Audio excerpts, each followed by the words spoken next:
আজকে একটা ছোট্ট রেসিপি আপনাদের সঙ্গে শেয়ার করতে চলেছি। এখন তো পাট শাক বের হয়ে গেছে, খুব সুন্দর পাট শাকগুলো খেতেও লাগছে। তো এই মসুর ডাল দিয়ে আমি একটা পাট শাকের রেসিপি করব। তো এটা হয়তো আপনাদের কাছে পুরনো রেসিপি হতে পারে, কিন্তু আমি প্রথম রান্না করছি, প্রথম খাবো, তাই আমার কাছে এটা নতুনত্ব রেসিপি একটা, তাই আপনাদের সামনে তুলে ধরলাম এটা। মসুর ডালটাকে আমি প্রথমে সেদ্ধ করতে বসিয়ে দিয়েছি। এদিকে পাট শাকটাকে আমি ভালো করে পরিষ্কার করে ধুয়ে নেব। আর পাট শাকে খালি মাথাটুকু নিয়েছি, আর অনেকেই হয়তো ঝুরি ঝুরি করে কাটে, কিন্তু আমি মাথাটুকুই শুধু নিয়েছি। তারপর ডালটা সেদ্ধ হয়ে এলে এর মধ্যে আমরা দিব পরিমাণ মতন লবণ। যে যেরকম লবণ খায় সেরকম দিবেন। আর ডালটাকে বেশি পাতলা করতে যাবেন না, ভালো লাগবে না। নাহলে ডালটা ভালো করে সিদ্ধ হয়ে এলে তারপর ডাল ঘুটনি দিয়ে ভালো করে ঘেটে নেবেন। তারপরে চেরা কাঁচা লঙ্কা দিবেন, হলুদ দিবেন।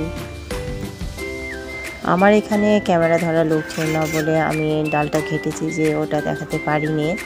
তো আপনারা যখন সেদ্ধ হয়ে আসবে তখন ডালটা ঘেটে দিয়ে হলুদ কাঁচা লঙ্কা দিয়ে দিবেন। তো ভালো করে আমার ডালটা ফুটে গেছে, তখন আমি এর মধ্যে দিয়ে দিয়েছিলাম পাট শাক, সেটা দেখাতে পারিনি।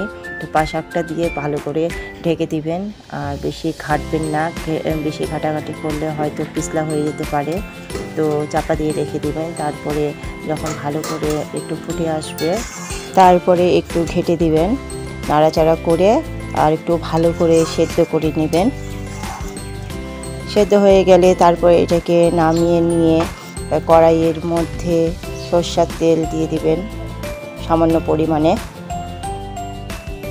তেল ভালো মতন গরম হয়ে এলে তার মধ্যে আমরা একে একে দিয়ে দেব পাঁচফোড়ন, শুকনা লঙ্কা দুটা, আর থেতো করা রসুন। রসুনটাকে একটু হালকা করে ভেজে নেব। তারপরে আমরা এর মধ্যে দিয়ে দেব পেঁয়াজ কুচি।